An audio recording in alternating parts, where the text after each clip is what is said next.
Hollywood box office king దళపతి Vijay full time politician గా మారిపోయారు. దశాబ్దాలుగా వెండి తెరపై ఉన్న మ్యాజిక్ తో అలరించిన విజయ్ ఇప్పుడు కెమెరాకి ప్యాకప్ చెప్పేశారు. రానున్న తమిళనాడు అసెంబ్లీ ఎన్నికలే లక్ష్యంగా ముందుకు సాగుతున్నారు. మరి విజయ్ పొలిటికల్ యాక్షన్ ప్లాన్ ఏంటి?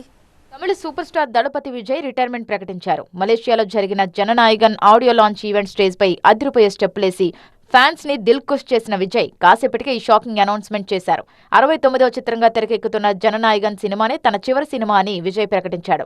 సినిమాలకు స్వస్తి చెప్పడం తనకు ఎంతో కష్టంగా ఉన్నప్పటికీ ప్రజలకు పూర్తి స్థాయిలో సేవ చేయాలనే లక్ష్యంతోనే ఈ నిర్ణయం తీసుకున్నట్లు ఎమోషనల్ అయ్యారు విజయ్.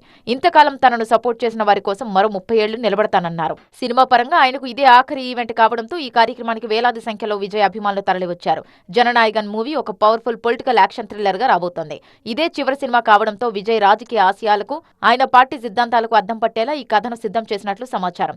దశాబ్దాల కాలంగా వెండి తెరపై తన మ్యాజిక్ తో అలరించిన విజయ్ ఇప్పుడు రాజకీయాల్లోనూ తన సత్తా చాటాలని ఉవ్విళ్లూరుతున్నారు. ఇన్నాళ్లు డీఎంకే అన్నా డీఎంకే పార్టీల మధ్య దోబుచ్చులాడిన రాజకీయ చదరంగంలోకి విజయ్ ఎంట్రీతో మరింత ఆసక్తిగా మారింది.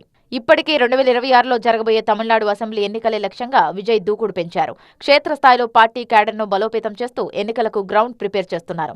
పార్టీ సిద్ధాంతాలు ప్రజల్లోకి తీసుకువెళ్లేందుకు కసరత్తు చేస్తున్నారు. సభలు సమావేశాలు నిర్వహిస్తూ డీఎంకే పార్టీకి తానే ప్రత్యామ్నాయమని నిరూపించుకునే పనిలో బిజీ అయ్యారు. వచ్చే 3 దశాబ్దాల పాటు రాజకీయాల్లోనే కొనసాగి ప్రజాసేవ చేయాలన్న లక్ష్యంతో ముందుకు సాగుతున్నట్లు ఆయన సన్నిహిత వర్గాలు చెబుతున్నాయి. మరి వెండి తెరపై దశాబ్దాల పాటు అలరించిన దళపతి విజయ్ ఇప్పుడు రాజకీయ క్షేత్రంలో ఏ విధంగా రాణిస్తారో చూడాలి.